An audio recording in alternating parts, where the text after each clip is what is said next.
Hello guys, MetroFan26 here, and today I will be showing you my cars on Need for Speed ProStreet for the Nintendo Wii. So the first car I have here is this Dodge Charger RT, which I use for drift racing, although I have not technically even used it yet, for some odd reason. I really like the way the green flames came out, even though you probably can't see it too good. There, now you can see it a little better. Yeah, it kind of gives it like a really cool effect, if you know what I'm saying. There's probably still more customization I could do once I get a little more cash, but, well, you know. The next car I have right here is this 1967 Ford Shelby GT500. Very neat car, and I use it for drag races. I've always loved Shelby Mustangs because they're always just so cool. There's the GT500 logo if you can see it.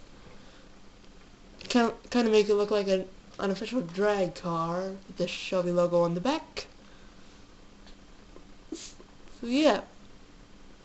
I don't have much performance upgrades on this one yet though. I'm probably going to get more. The next car I have right here is this Ford Mustang GT. And as you'll probably guess, I am trying to make it look like Razor's Ford Mustang from the original Need for Speed Most Wanted. Even though I don't have...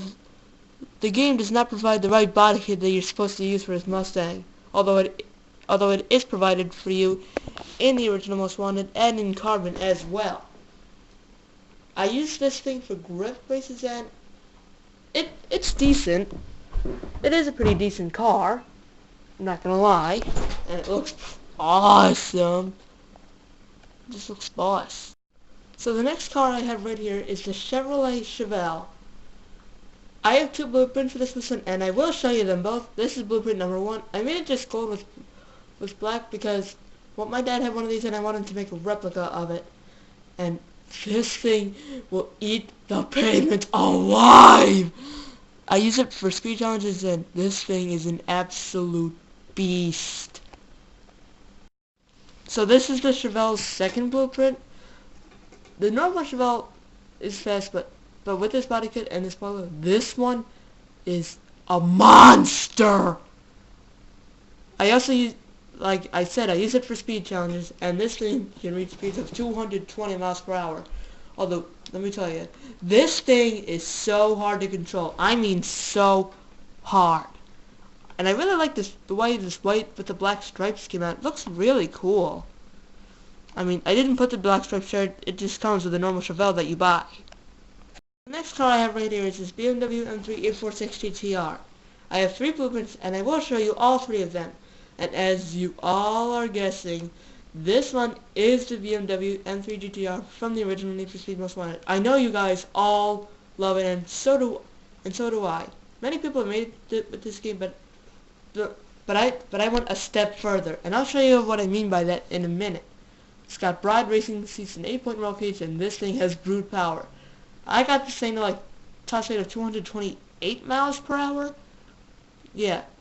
The hardest part about making this car is definitely the vinyls. Everything else is just so easy. This is blueprint number 2.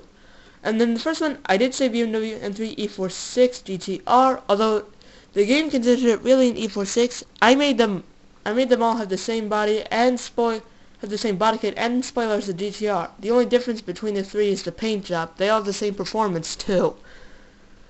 I really like this like kind of black and flashy neon design. Really makes it kind of stand out. Yeah, it's like a really cool design. I got inspiration off of this design when I saw this one video of all the cars in the PS2 and PS3 versions of Need for Speed The Run. There was this one version of the Porsche 918. It was a binary edition, and it kind of looked like this. It was like this black with like green like lines all over it. It looks so awesome. That's what inspired this car's design. This is blueprint number 3. If you have watched my recent Seconds from Disaster video, you will know that this is the blueprint I used. I just, repaired it. That's all. Yeah, so it has the same performance as the other 2 blueprints. The only difference, like I said, is the paint job. I made this one kind of like a racing style, like I did with some other cars, like that Shelby, and I did it with some other cars too, which I'll show you in a sec. It has a BMW logo, number 64, Aerospeed and 5 Ziggin logos on the back, Apex logo here, BBS and Toyo logos there, and Apex, well, yeah, and a Pride logo there because, well, that's where I got the seats. So the next car I have right here is this Ford GT, which I use for grip. Oh, and by the way, I forgot to mention that I used a BMW M3's E46 for speed challenges. And well, yeah. So as some of you Ford fans will probably know, this is supposed to resemble the GT40 with its blue and orange paint job. The other two blueprints I have for this car are more powerful than this one because I have a custom body kit and a spoiler on them. This one is just plain with a GT40 paint job and a couple performance upgrades. This is blueprint number 2. I really love the way this blueprint came out. It's gotta be like my favorite car out of all the cars I've made in this game so far. I mean, in reality, the Ford GT is my favorite car. When I first saw the GT, I instantly just fell in love with it. So yeah, like this is what practically I would show up in if someone challenged me in a Need for Speed game. It's got custom rims, gorgeous flames similar to Razor's Mustang. It's got the Strataspread wide body, pearl red window tint. This thing has a top speed of like 220 miles per hour. It's absolutely nuts. This is blueprint number 3. This is like one of those racing style cars I made. It is as powerful as the blueprint I showed you just before this one, and it's got Aerospeed, Stop Tech, number 23, Tenzo R something, A Dynamics BS something, ADR something. Can't really read aftermarket stuff too well. Yeah, this doesn't have as much, like, the only difference between this and blueprint number 2 is the paint job. They're as powerful as each other. Blueprint number 1 has less power because it doesn't have the Strataspread wide body and this custom spoiler. So the next car I have right here is the Chevrolet Camaro. And I use it for drag racing and it just eats the pavement alive. It will do wheelies, and once when I ended a race with this thing, it literally flipped upside down. It was so funny. So yeah, I got Strataspread wide body on it, green rims in the front, black rims in the back, a really bright and kind of eye-hurting camouflage paint job, nice spoiler, and yeah, this thing is powerful. Got this thing to like 250 miles per hour. It is just nuts. So the next car I have right here is this Dodge Viper SRT10, which I use for drift. I have 2 blueprints for this one, and I will show you them both. This is blueprint number 1. I really like this one. It's got green window tint, beautiful flames similar to the GT and the Mustang, green rims,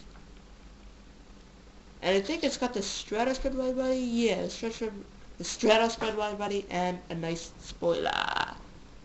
This is blueprint number 2, and it's another racing style car. Let's see, it's got oil steam something on the front, 5 Ziggin Apex suspension systems, and number 14 on the side, and of course the distinctive Dodge logo. But what really confuses me now is why do they now call the Dodge Viper the SRT Viper? It's just really strange. So the last car I have right here is this BMW M3 E92. And when I showed you the E46 M3, by taking it a step further, this is what I meant.